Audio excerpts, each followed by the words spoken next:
Okay, right. All right, let's go. Let's go.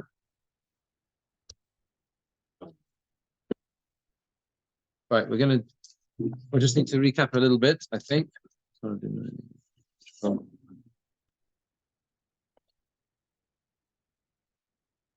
So I think, what was that? You did miss a bit, but it's okay. Yeah. Let's go over the Gemara. The Gemara says from Mem Hey Amud Aleph, let's go over them 2 dots again. Uman ein lo chazaka b'cholu. The Gemara says 1, 2, 3, 4, 5, 6, 7 lines from the bottom, and Uman doesn't have a chazaka. That means to say the simple case is if you give something to a tailor to mend, or you give it to someone who's washing clothes to wash, whatever it is, laundry, yeah. But the halacha is they're not allowed to claim ownership. They can't say, well, actually, it's mine, because you gave it to them to fix. That's the whole point, right? There's an understanding there that was the deal. You can't form a chazaka, even though normally we should follow the rules of motzi mechaver of haraya. If you want to take something away from someone else, you've got to bring a proof. So here you could say motzi mechaver of haraya. It's mine. It's in my house, in my hands. But there's a very strong presumption that basically goes against you, and that is the fact that people don't generally, you give something to someone to fix, you don't expect them to claim it's theirs. See, exactly. Now, but there's an interesting machlokas between Rabba and Abaye as to how far this goes. Omar Rabba says lo shono ela shemosa lo be'edim. This only applies if he actually transferred the item to him with witnesses. Let me say there were edim there at the time. Avul mosa lo shelo be'edim. But if he gives him over the item without edim, so because there are no edim present at the moment of handover, since he can deny the whole thing and he can say it never happened, he's got a migoy. Therefore, he's also believed to say, I bought it, and he would be believed. That is the statement of Rabba. That is the statement of Rabba. Now, there are a few things that the Rashbam clarifies about this, right? The scenario is that again, there's 2 details that we have to factor in here.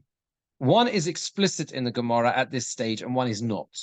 The Gemara is weighing up this question of how did the handover take place? Are we aware? Do we have edim, right, that he handed it over to him? That's what the Gemara discussed. That's the distinction that Rabbah makes. Did he hand it over with edim or not, right? But there's another factor which you have to consider as well. And that is the question of where is the item now? Do we know where the item is or not? In other words, have we seen the item in his house now? Yeah. Yeah. So think of a laundrette. Can you see your suit sitting there on the rack? Right. That's a very important question as well, because clearly, if you can see your suit, you would say then the guy has got less power because he's got less ability to deny the whole thing. I mean, the suit is there, so you can't deny that. You can't deny that. You might argue that it's your suit, but nevertheless, you bought it. Actually, you're limited in terms. Correct. You're more limited. That's right. That's right. So the Rashbam is at pains to say that Rabbah's argument works regardless of whether we know where the suit is now. In other words, that's not relevant. And that's where he goes. That's what he explains. You understand? It makes no difference where the suit is now. Was there witnesses when it was going in? Yes, and we'll see why. So Rashbam says like this, and we just kind of summarize it outside. He says, even if we don't see the suit in the house of the craftsman, we don't the laundrette, we don't see it, right? And the Balabais claims it back, right? He cannot claim and say, I gave it back to you already, which is one of the things you would think he would be able to say, because we don't know where it is now, right? No one sees it now. Okay. And the reason is because Rabbah holds someone who deposits something with someone else with edim, he has to give it back with edim. That's the halacha. Mafkedei tzachavera be'edim, according to Rabbah, this is what Rabbah holds. You have to return it with edim as well. Okay. The Gemara is going to explain that. And therefore, he should have returned it with edim. That's what he needed to do. Okay.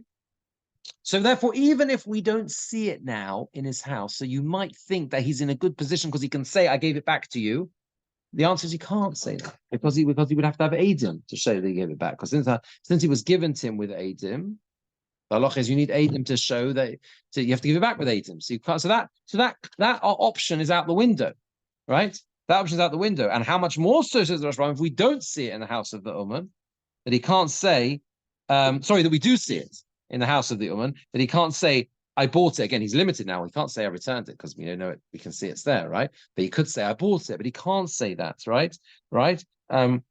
Because the Adim testify that it came to his hand as a deposit. That's what they're saying. They're saying, we was handed over as a deposit. And therefore, if he says they gave it back to you in front of so-and-so, okay? Sorry, so that's another point. That's another. You understand? So therefore, it makes no difference as to whether or not we currently see the item in the guy's house or not. The chiddush is that even if we don't see it in his house, and therefore you might think that even if it was handed over to him with Eidim, he's got the ability to start arguing and saying, well, you sold it to me. Why? And believe me, because I could have said I returned it to you. You can't say that because we hold, says Rabbah, so the Miga doesn't work, right? Then the Rashbam says it's almost like in brackets. He says there is one thing he could say. He could say that I gave it to you in front of so-and-so and so-and-so, and they've gone overseas. So there are no Eidim now anymore. Remember that, right? He could have said that. That's a reasonable thing to say. What? Yeah, no, so no saying so therefore the halacha is that even if a person receives an item with Eidim, if he says, I give it back to you in front of these Eidim and they've gone overseas, he's believed. That's the halacha, he's believed. So it is actually a reasonable thing to say that, right? However, it doesn't work to use that as a migo. You can't make a migo out of that. Well, we believe you when you said you bought it because you could have said I returned it to you in front of so-and-so and so-and-so, they went overseas. Because you would never say that, because you'd be very worried that you'd be caught out. Remember, a migo, it works on the premise that if I was lying, I would have said a better lie. But then it has to be a lie that you would say. You're not going to say something that's going to incriminate you, right? You're not going to say something like, oh, you know what? I gave it over and there are 100 people there and they all saw it. No, of course you are not going to say that, are you? Because everyone's going to know that those 100 people are going to deny it. So same thing with two Eidim, right? They're going to deny. And therefore, clearly that is not a thing. You can't say that, okay? Pardon? Yeah, the klal that the Rashbam uses is milsa da avido leigluyi lo meshake inish, something that will become revealed or is destined to become revealed. The principle is people don't lie about. It's called milsa avido leigluyi. I remember I gave you an example. If you might remember, I gave you an example of that. We use that sorah in the Beis Din when it comes to people testifying on their own children's single status. It's a big question. It's not really edus. If people want to get married, you require the parents to write a letter certifying that their son or daughter has never been married before. So everyone, well, how can you do that? As a parent, they're not kosher edus, and it's only one edus. The answer is it's not edus. It's not edus. It's making a statement like that is a milsa davido leglu, right? If it wasn't true, it would become known. You understand? Yeah. And the halacha is that milsa davido leglu, something that will become public knowledge, people are not meshaker because they're too worried about being found out. Which is why when people come from overseas, we are less reliant upon such logic because it's less avido leglu, right? Someone comes from Australia, he goes to a different country. Who says it's going to be big? Who says it's going to be known about? Right? It's not milsa davido leglu, right? You understand? Yeah. Okay. Now. Okay. There was something about dying. Yeah. There was something about the Rosh.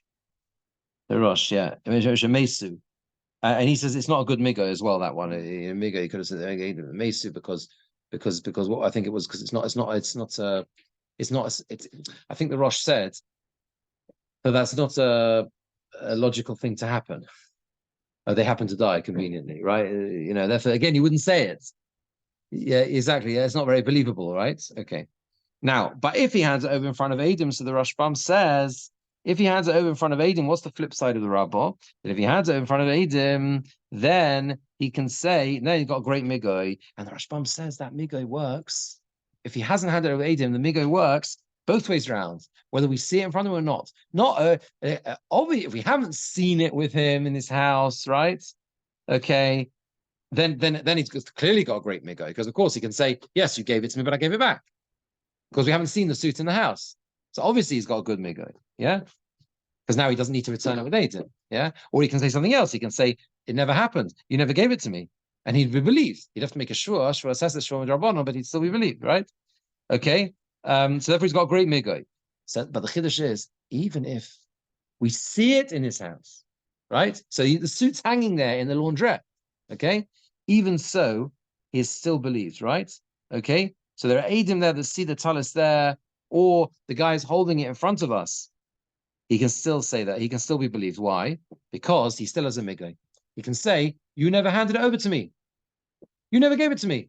Someone else gave it to me. Someone else gave it to me. Who you sold it to, right? Again, there's no Eidim. So he can say, you didn't give it to me. Someone else gave it to me. You sold it to him. You sold it to that guy, right? And he sold it to me. And therefore, when he says, you gave it to me, but you sold it to me, he's believed. It's got a migay. Wasn't the chazaka apply to that purchase as well? Like he's got these goods. He's a laundrette. There's a piece of clothing in his house. Mhm. And he says, "Well, you didn't give it to me. I bought it from a third party." But it's the same thing, isn't it? Say that again, the laundrette, and therefore. But it's the same chazaka that we started with. That generally speaking, if a laundrette's holding onto a piece of clothing, it's not because he bought it. It's because someone is some customer, whether it's the one who's contesting the point or the supposed third-party customer, has given it to him to clean. That's why it's hanging. That's why it's in the shop with all the other things being cleaned. Or else it would be in the back in his wardrobe. It wouldn't. Not necessarily. Personally, I think we can get sidetracked by thinking of our modern day laundrettes, because I don't think they were quite look like that in those days, right? You know, he probably right. It wasn't so industrial, exactly. No, I'm saying that's what's confusing a little bit. I hear what you're saying, but also because if you didn't give it to him with Adim, anything goes. He says, there was no testimony, there was nothing there to say that you gave it to me. So I've got lots of things I can say. And even if you see the suit there now, yes, it's true, he can say, right? But you never gave it to me. Someone else gave it to me. And you sold it to him, right? And then he sold it on to me. And therefore, it's a good migo. And you could have said that, and that would be a better lie. Why would that be a better lie? Why would that be a better lie? Because I'm staying further away from you. I'm saying something to do with you. I don't know who you are. So therefore, it's a bet, right? So therefore, if I was going to lie, I'd say a better lie. So if I believe me when I say that, yes, you did give it to me, but you sold it to me, which is not as good a lie, because I'm agreeing to you a little bit, right? I'm agreeing that you handed it over to me. I'm just saying you sold it to me. Yeah, that's how it is. Yeah, okay. And basically, okay, the truth is Rashbam really, the end of that Rashbam, which we did last time as well, he really deals with your point, Paul. Because Rashbam asks, what is the difference between this and what's called Dvarim Lahashil or Lahaskil? That means to say things which are normally lent out. There are certain things that are normally designated for lending out, hiring out, right? That's just what they do with them. People know that that's what it is. It's, I gave the example last time of a car, right? That's got stickers all over it saying hire only, or to hire this car £4 an hour. You know, so everyone knows that is for hiring. No one drives that car around unless they've hired it. It's got an Avis sticker on it. Whatever, yeah, it's clearly a hire car, okay? Obviously, one day they take over the franchise, yeah. The Srelala, right? Tahashta. So therefore, the Rashbam says like this. Why is it not comparable to Dvar Muslim Lahashil Lahaskel? Because those cases, basically, if it's something which is normally hired out, and I say the Kuchini Biodi, so I turn around to Avis, for example, and I say, actually, I bought this car. So Avis is going to laugh. Why? Because it's Dvar Muslim Lahashil Lahaskel. Things that are normally lent out. You can't say they're mine because it's got an Avis sticker on. You understand, right? So clearly you can't do that. And everyone agrees to that. Okay? But this is different. Because when it comes to renting and hiring out, people do that. They rent and hire out to their neighbors. But the Uman can say, the craftsman can say, I don't normally mend your clothes. And again, there's no Adam, so who's gonna say differently? That's the difference. You understand? If the item itself is something which is normally rent out or lent out, yes, then I am in a very invidious position. I'm in a problematic place because I can't say, actually, I bought it. But if the item is a neutral item, then I can say, right, that actually I don't fix your clothes. So what on earth would I have your suit for? It's true that I fix other people's clothes. I wash other people's. I don't wash your clothes. Everyone knows you don't wash your clothes with me, right? And therefore, as a result, he's allowed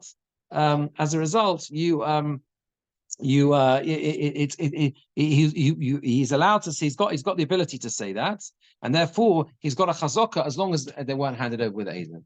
You understand? Yeah, and particularly in that situation, if he did take his clothes to be fixed, could bring agents in. Actually, does have a business relationship with the person. If what?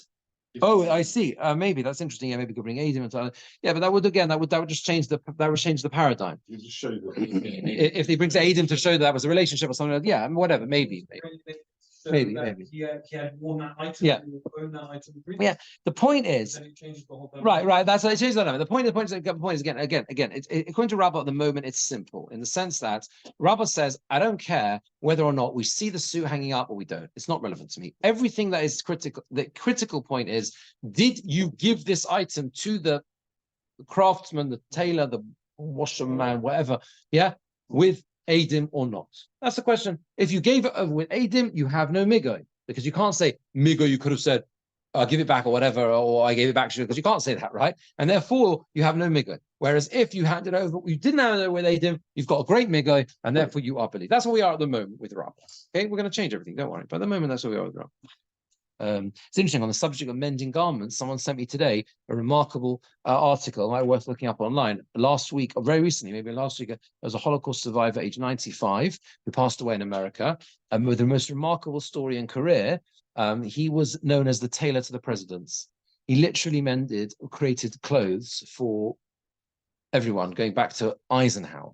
Like, unbelievable story. He's got a kind of very upmarket tailoring thing, and he created, like, literally, the whole story is a fascinating story. All the presidents and Clinton, all of them. And he used to leave notes in the pockets sometimes. He was a reputation for leaving notes to the presidents in the pockets of their clothes when he make them go on foreign policy. Yeah.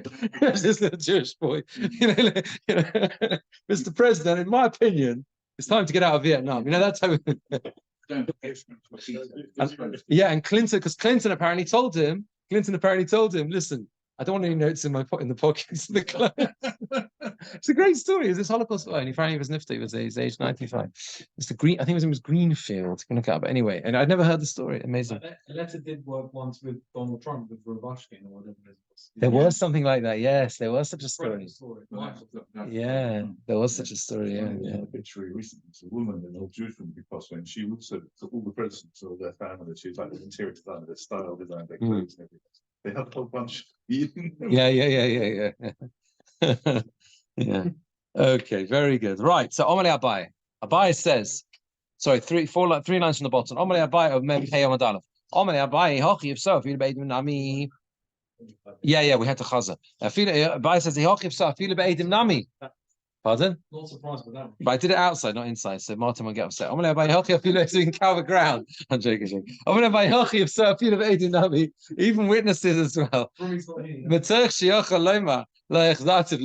Because he can say to him, Abai says, since he can say to him, therefore he can also go Amigo. I could have said I gave it back to you, and therefore he's believed when he says I bought it. Rabba said to him, top of the next page. Do you think we say that somebody deposits with someone with Adim, that you don't have to return it with Adim? Yeah? Rabbi says, no.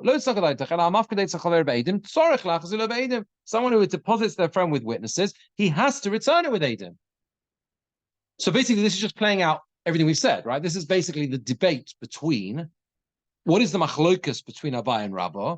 Abai says, the migo works even if you gave it with Adim. Because Abai says you don't have to return with Adim. The fact that you deposit it with Adim doesn't mean you have to give it back with Adim. And therefore, according to Abai, the migo works there very well as well. According to Rabbi, it doesn't. Because Rabbi says, I've got no migo. You've got no migo because you have to return it with Adim. Right? Because you have to return it with Adim, you have no migo. Did we do the last Rosh Hashanah last time? No. Omele Abai, 2 lines to the bottom of the Omele Abai, Rabbi. Abai said to Rabbi, why did you make no distinction where he handed it over with witnesses? Why did you make no distinction between seeing the talis in his hand with Adim, with not seeing it in his hand? Okay, afilu mosa be'edim nami, even if he hands it over with Adim as well. Where the item is not seen in his hand, now, he's got a chazaka. So the Rosh Hashanah is doing a very clever thing here. You have to know you have to notice what he's doing. It's a continuation of what he said before. This underlying factor, which is not mentioned at this stage in the Gemora, is critical. The whole question of Abaye is built on the fact that Rabbah made no distinction between us viewing the suit hanging up now or not. Okay? Remember, Rabbah didn't care whether or not we see the suit. That's what he said. Abai says, hold on a second. If you're telling me that you don't make a distinction between seeing the suit or not seeing the suit, right? That means to say, even if you don't see the suit, okay, you're telling me he's not believed if it was given with Adim, even if the suit's not there now, I will challenge you on that. On that point, I'll challenge you. Because I will say that if the suit is not there now, or there's no Adim, that he's still holding the suit in his hand, then he's got a good migay, even if it was given with Adim. Because he could say, I returned it. Could have said a better lie. I gave it back. So believe me when I said I bought it. That only works, obviously, if we can't see the suit. Hechzart, I returned it, doesn't work if the suit's still there. I understand that, right? So that. So Abaya's question is, it should work. The migo works even if there were Adim that when it was deposited, right? What's the difference? Why shouldn't it work? Right? Because he could say, I returned it to her. The Sfir Leila Abai, top of the next Omid, because Abai holds a mafkid eitzel chavera be'edim, ein sorich lachasilo be'edim. Someone who deposits with someone else with witnesses does not need to return it with witnesses. You don't need to. So therefore, because he could have said, I gave it back, because we don't see it now in his shop. Therefore, he's also believed when he says, I bought it. That's the migoy. According to Abai, the Mishnah, the only case in the Mishnah, the only case where the Mishnah will apply, Diktani, where it says, Uman ein lo chazaka, where is that going to apply? That rule. Uman ein lo chazaka. A craftsman has no chazaka. Elohecha, it's only going to apply where? Dera, where he saw it in his house. Where it was seen in his house. Makes no difference whether he handed it over with Adim or did not hand it over with Adim. It makes no difference according to Abai. Abai is the opposite of Rabbah. Abai doesn't care whether it was handed over with Adim. He flips it on its head. According to Abai, I don't care, he says, whether it was given over with Adim or not. For me, the critical factor is the one that you said was not critical. I'm the exact opposite. You said that it doesn't make a difference whether we see the suit hanging up. Abai says, no, that is what makes all the difference. Because if you see the suit hanging up, you can't say there's no migo. You can't say I gave it back because we know it's there. Whereas if you don't see the suit hanging up, then regardless of whether or not it was handed over to you with Adam or not, you've got a great migo. Because Abai says, just because you gave it someone with Adam doesn't mean you have to give it back with Adam, right? So Abai is not interested in the fact that you gave it over with Adam. And that's what he says. And therefore, the whole case of the Mishnah where he doesn't have a chazaka is only applicable where you see the suit hanging up. Because where you see the suit hanging up, there's no chazaka because there's no migo, right? There's no migo. Because now he cannot say, I gave it back to you, because we see it in his hand. So obviously he's got no migo. He can't say I gave it back because we see the item in his hand. And he also can't claim you never gave it to me. Why can he not say you never gave it to me?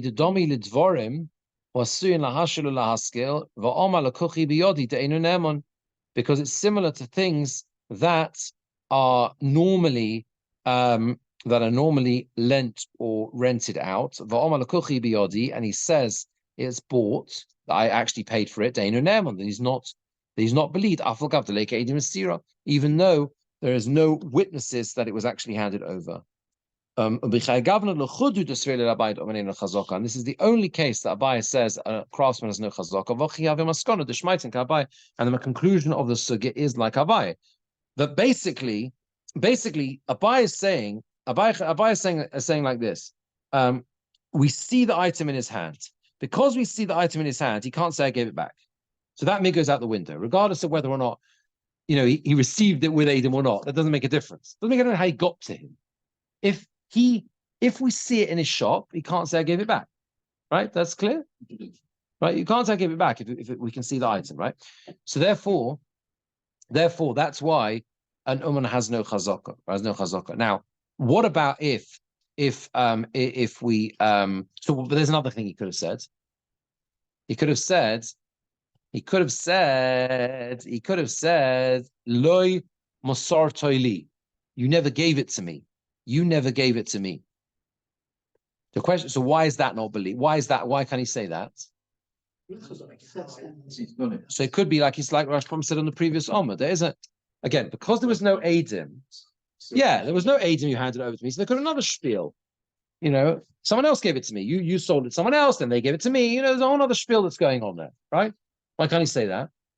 Why can't he say that? Why can't he say that?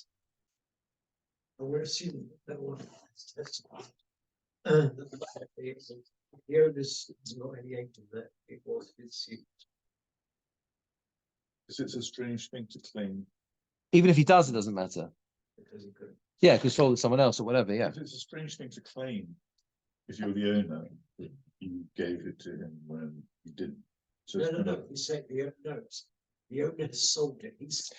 In fact, I think the case is where the owner does have Eidim that he used to be his. That's the part. That is the simple explanation of the case.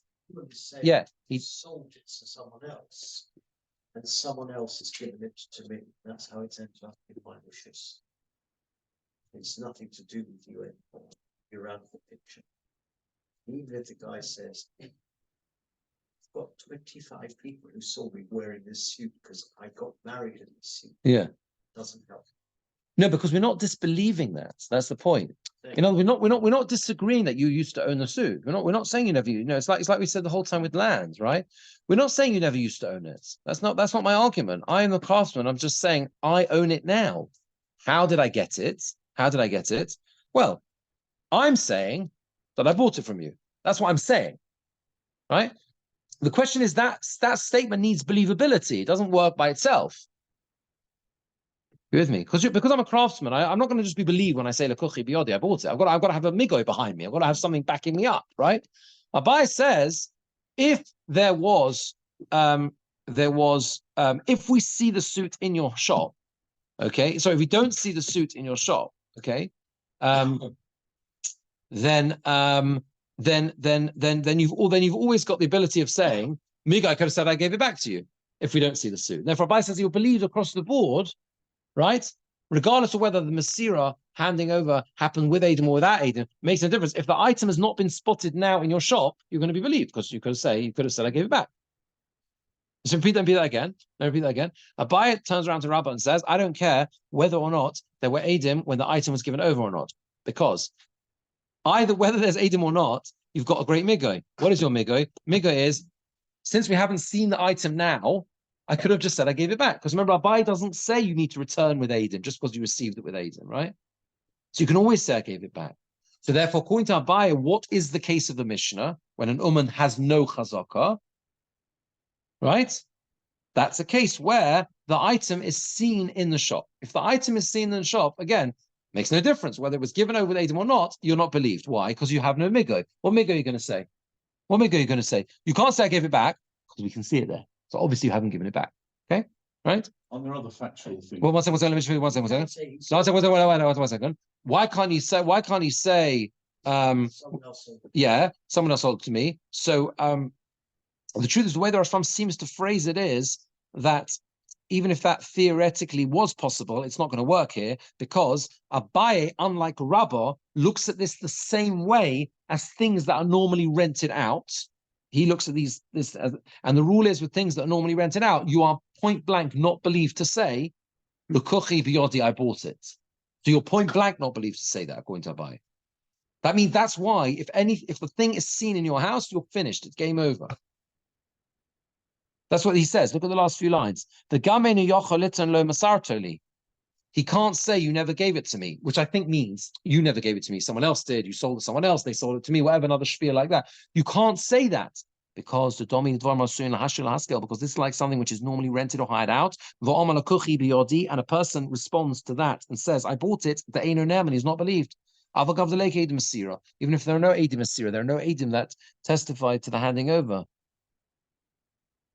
Okay. Well, Paul had a question first. 1 second. What was your before you? Okay, are there any other scenarios? We're talking about I gave it back or I bought it from. Yes. Yes. Are there any yes. other scenarios? Could you say I found that it must be an identifiable good, like the guy's name in it or some other identifier. Yeah. So Maybe. because I found it in the street, because then he had a shop. Yeah, there's no debate here that the person who's claiming it's his used to own it. That's not the point. Right, yeah. The scenario, everyone agrees to that. Everyone agrees used to own it. Okay, yeah, I don't think that's up for debate. But the key point is Abai says, since I'm after the you don't need to turn it with Eidim, therefore the whole field of play opens up, right? I can say this Migoi even if there was given over with Eidim. The only case I can't say a Migoi is if you see the suit in the house, right? That's the point. Yeah, Avi had a question? Apologies if it's a stupid question, but in a buyer, Yeah. when he says that specifically with an Uman, Yeah. assuming that an Uman is someone who's doing, is a craftsman, like what in our scenario we gave with a suit. Yeah.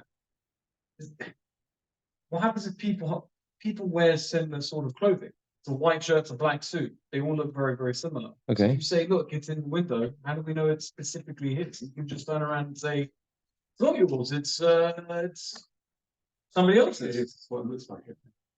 Oh, I see. It looks so similar. You go, we all shop in Charles Stewart, we all buy the same white shirt. 15.5, 30. Everyone's all agreed it's the same. Do you know what I'm saying? So, like, if you've given it to an Uman to get a repair job, but you've got something I specific. can't fit in a 15. Sorry? Anyway, carry on. Yeah. Go on. Saying if they all shop in the same place. Yeah. They all dress very similar. That was my point. That was my point about whether it's an They all- Again, I just think. It's not a stupid question. It's not a stupid question. It's just that the Gemora has a right to define its own terms for the debate, and you have no right to break those terms. So in other words, no, and respectfully, do you understand? Like it's a completely reasonable thing to say, but the Gemora is placing that outside the equation. In other words, the Gemora is assuming for the purpose of this conversation that is not possible. And everyone agrees that it's this item. Yeah, there's no debate about it being a different item. You can't sort of say, maybe you meant that one, maybe you meant that one. Right? I think it's a fair point, but you see clearly from the way this is set up, is that there isn't a debate about the garment. Everyone agrees that this garment used to be yours and is now mine. The question is, how did it get from A to B? And you say you stole it, and I say I bought it. No word. There was not one time in Rashbam in the Gemara that said the word nikah. That it was recognizable. No, because I think that's just again, it's just a given. We're just assuming. Correct. It must be. Otherwise, the whole debate doesn't make sense. Exactly. Yeah. Exactly. Now, Abai has a question. Abai has a question. Oh, and Abai has a question on Rabbis. And Abai is going to have to try and prove what? And what's Abai going to have to try and prove to disprove Rabbah? The principle, which is what? Remember, Abai says, Rabbah says, you've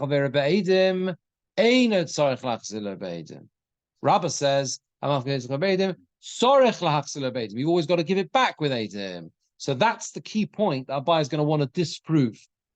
Abai is going to want to bring a brisa, you understand, that supports his point of view that you don't need Eidim to return it, even if it was given you with it. So let's see if he can prove that. And so by Ra Avdo, when a person sees his servant in the hand of a craftsman, what on earth is the Eved doing in the hand of a craftsman? Very simple. Very simple. You want to upskill your Eved. Yeah. Yeah. You want to upskill your Eved. What you do with him, you send him to the local blacksmith and you say, please upskill my Eved. He can go to you for an hour a day. I don't need my Eved the whole. I'm going to work during the day, right? He's done the dishes. He's done everything he needs to do. He's swept the floor. He's cleaned everything, cleaned the house. So for an hour a day, the Eved goes to the blacksmith and therefore he gains skills and he can be more valuable as an Eved. This has to be a question to, it's a question on Abai. No, Ace Abai. It's an ace. Yeah, the Bach changes it. Abai asks a question. Yeah. The Bach changes it. Abai asks a question on Rabbah. Ace Abai le Rabbah, the Bach says, yeah. If a person sees his Eved in the hand of a craftsman who's teaching him something with talis biad koves, and he sees his talis in the hand, which is a garment in this context, obviously, like in Bob biad koves in the hand of a washerman, omeloi ma tivoi etzlecha, and he said to him, "What on earth is this doing with you?" And the guy says, Amalei said to him, "You sold it to me, you sold him to me, or you gave it to me as a gift." He has said nothing, right? Why? Because my Mishnah. Yeah, in chazaka, uman has no chazaka. You know, there's no chazaka for an uman. There's no ability to claim it's his. If a person gives a garment to an uman, he's not allowed to claim it's his. Right? That all fits in with our Mishnah. You understand? The blacksmith can't say, "I own this eved," because that blacksmith is an uman. So the blacksmith, it's logical that he's got him to train him, etc., etc. Okay, right? Is that a regular thing then? Sounds like it. Sounds like it. Yeah.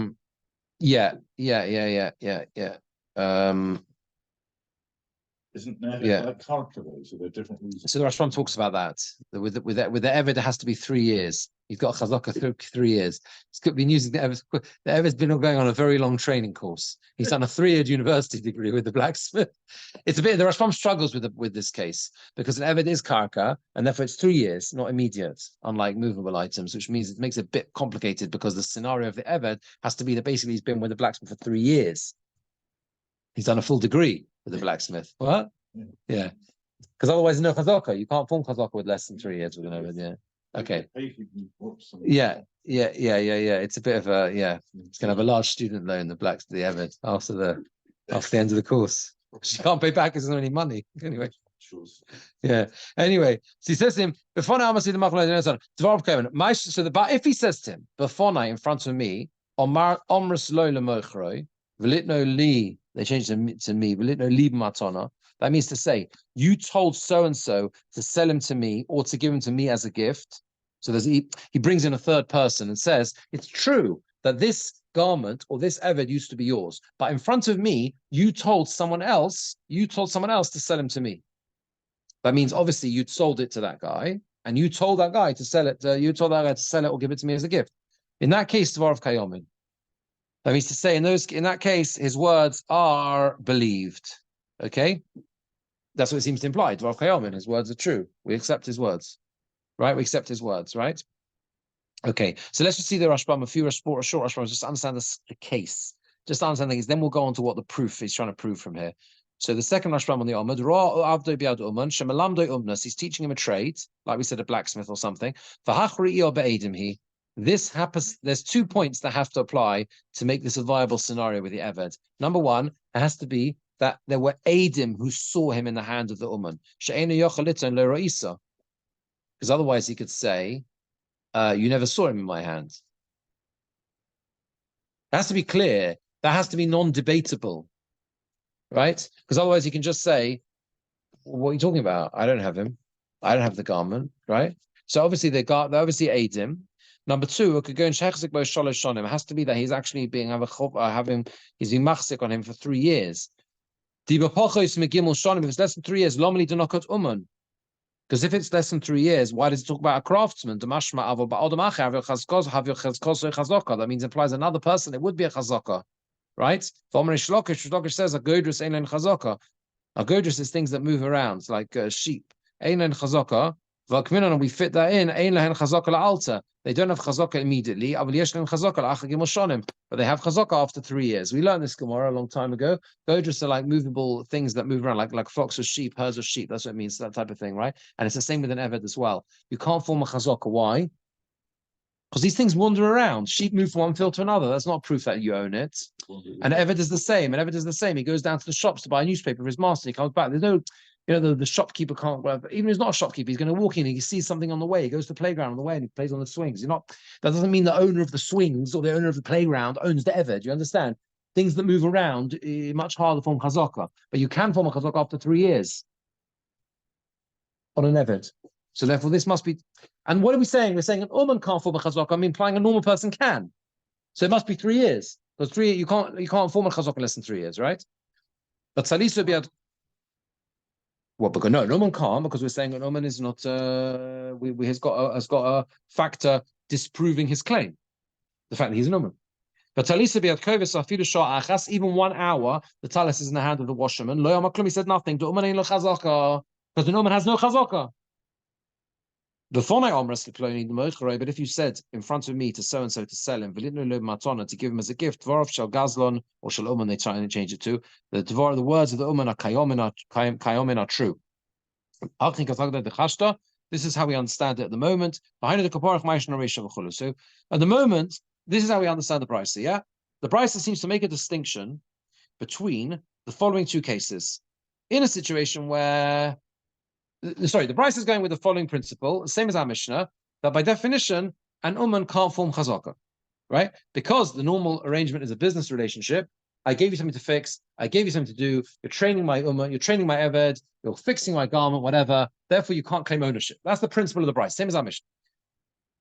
But if the uman makes a decent claim to ownership, for example, he doesn't say, you sold him to me, okay, or you gave him to me as a gift, okay, but he says, you, in front of me, you told someone else to sell him to me, like as if you'd already sold him to that guy, and you told, then you're believed. So why? What's going on? So on that, the Gemara asks, Maishna Reisha or Maishna Sefer? What's the difference between the first case and the second case? It makes no difference. Rabbi says, Sefer, okay, again, Rabbi is explaining it, and then afterwards we're gonna get to the question. Rabbi Sefer biyotze mitachas yidei acher. The latter case in the Brisa is where the item is leaving, the talis is in someone else's hands. Okay, that means to say, where is the talis now? Where is the talis now? No, it's not. In the second case in the Brisa, the talis is with a third party who says he bought it from the craftsman.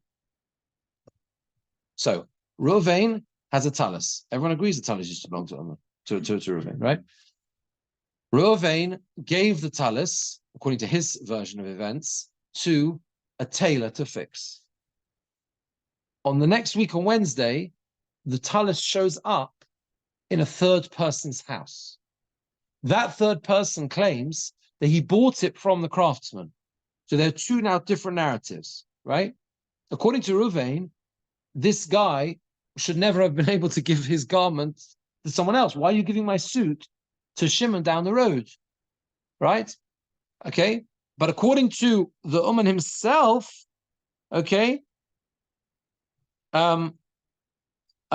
he says that according to the person who's now got it, he says you gave it. He says I bought it from the Uman. He told you, and he told, and you told him to sell it to me, because in front of me you said he should sell it to me. Woman should sell it. Yeah, Shimon told. So that's Shimon's defense. Shimon's defense is when challenged. Told the woman to sell it to Shimon. That's right. When challenged by the original owner, who's Reuven, yeah, right. You understand? Let's call the craftsman John, because that's a good name for a craft. The Reuven gives his garment to John to fix, right? And then somehow it gets to Shimon, right? Reuven says, "What on earth are you doing with my clothes?" John. No, Reuven says to Shimon, "We're skipping John." John's the yeah, John's in the middle, right? We're skipping John. Reuven gives us to Shimon, "What on earth are you doing with my suit?" And Shimon says, "What are you talking about? I was there when you told John to sell it to me or to give it to me as a gift. You orchestrate the whole thing, and you're just regretting it now, right?" That is the claim that Shimon makes, right? Now, in this case, he's got a great migoy. You sold it to me, right? Exactly. You could have said he sold me directly, right? Okay. And therefore he'd be believed. Why? Why would he be believed? Why would Shimon be believed? It's not very believable. Pardon? It's not very believable. What is it? Well, the story is. Oh, that the third person story. I mean, it's a better. Yeah, that's why he's more believable. I know what you mean, Jerry. That's why it's more believable. Yeah. But there's another critical point here, and that is, you know why Shimon will be believed? Because Shimon's not a Numan. Shimon's not a Numan. Yeah. Shimon has a garment in his house. Think about it from Shimon's perspective. I've got a suit. What is the suit doing in my cupboard unless I own it? Right? So Shimon is in a good place. Shimon is in a much stronger place than Reuven. That's the difference between the Reisha and the Sefer. In the Reisha, it's the Uman claiming ownership. But he's an Uman. So Uman, goodbye. Thank you very much. You do not own suits. You fix suits. Right? Shimon, you're going into his bedroom and you're looking at a suit on the rail and you're saying that suit is mine. So Shimon's going to laugh at you and say, what are you talking about? So Reuven says, I've got Adim. That suit used to belong to me. So Shimon says, I don't care what Adim you've got. I was there when you said to me, you said to John, sell it to me. Then he's believed. Migo, he could have just said, I bought it from you, and he'd be believed. Right? And he'd be believed. The Yotzi, that kind of alluding to Yotzi Mechavoy, like the Russian Gemora, to Yotzi Metapas, No, it's coming out of his hand. It's in his hands now. What do you want? That's what I'm saying. Like, in order to get it out of his hand, you're trying to get it out of his hand, like in what's in maybe, yeah. In a way, yeah. It could be. But the point is, it's there now. Yeah, with him now, and it's Yotzi Metapsyodo is a phrase that Gemara uses, saying it's come to light in his possession, basically in the possession of Shimon. So one second. So look at the Gemara now. The second case is where the garment is in Shimon's hands. That's where it is. That's where we're seeing it in Shimon's bedroom. And the other guy says, that other guy who is Shimon, says to who? To Reuven, the original owner. Before now in front of me, you said to John to sell it or give it as a gift. Therefore, since he could have said, if he wanted, he could have said, I bought it from you, and he'd be believed. If he said directly, I bought it from you, he's not an omen to be believed. When he says as well, in front of me, you told him to sell it, Dvorav Kayomin, Umehemon. His words are established Umehemon, and he's believed. Okay? And he's believed. So that's the scenario that we set it up as. That is the difference in the Reisha and the Sefer. So we haven't even got to the question yet. We've just explained the Brisa. Look at Rashbam, sorry.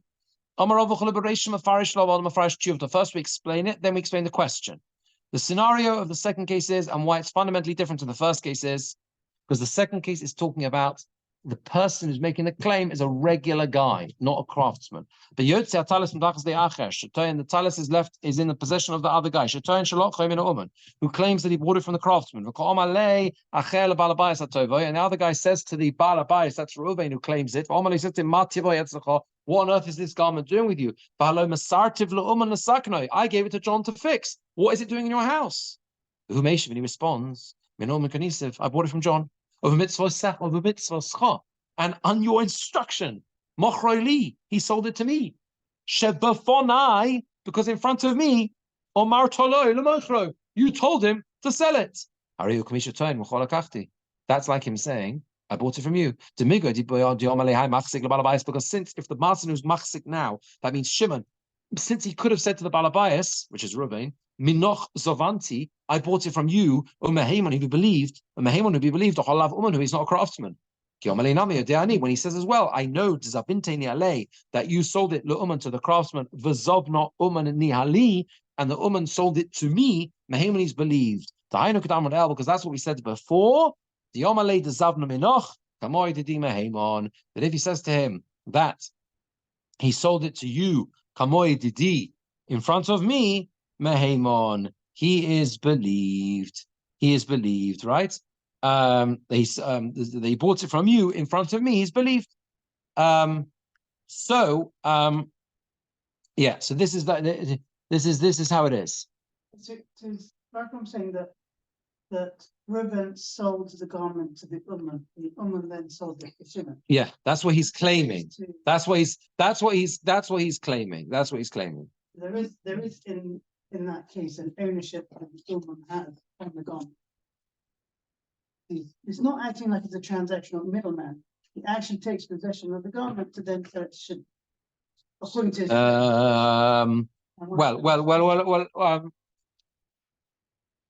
No, we need it because we have to create a migla. That's why. Again, I'm sitting here in my house and I have a suit in my house, right? So I see what you mean, because you can say that's your question, is right? I've got the suit in my house, you're claiming it's yours, so I could just say it's mine.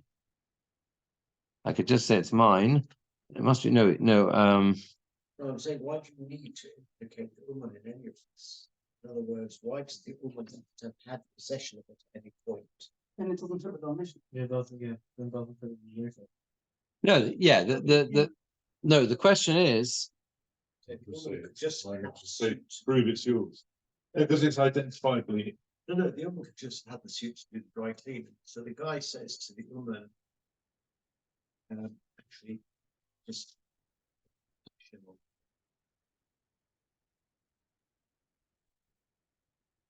Don't think it back. Give it to my brother. No, but we understand how the Sefer. Well, the question is no. The question is why we need the Ummah in the Reisha to understand why it is. And the first half of it is telling us that Ummah's not believed. The second half is contrasting that with a case where someone who bought it from an Ummah is believed. Right. The reason why he's believed is he could have said, "I bought it from you directly," and he would be believed. I'm saying that the Ummah's not making the claim. Yeah, No, but that's the point. That's the point. That's why it works. It's a contrast. It's a contrast, right? What is the difference between the Reisha and the Sefer? We're trying to bring out. The Bryce is trying to bring out the problem with being an Ummah. If you're an Ummah, you're in a bad place and you're not believed, as opposed to someone who's not an Ummah who is in a good place. That person who's not an Ummah would be believed if he said, "I bought it from you," and because he'd be believed to say, "I bought it from you," he's also believed when he says, right? Yeah, if he was lying, he would have said a better lie, which is, "I bought it from you." What are you talking about, right? I know you used to own it. There are Aiden who used to own it, but I bought it from you, and I'd be believed because it's sitting in my cupboard, right? So therefore, I'm also believed when I give the whole spiel that you sold it to the Ummah in front of me, and you told him to sell it to me. The Chazak has to come. Yeah. No, the Chazaka has to come. Well, that's the point. That's the point. It has to have a migud. It has to have a migud, right? It has to have a migud. So. Otherwise, a thief could always just steal things and say it's good news. You know, if you're. Yeah. Otherwise, a thief could just steal things and say. Yeah. I mean, a thief could. Yeah. You otherwise.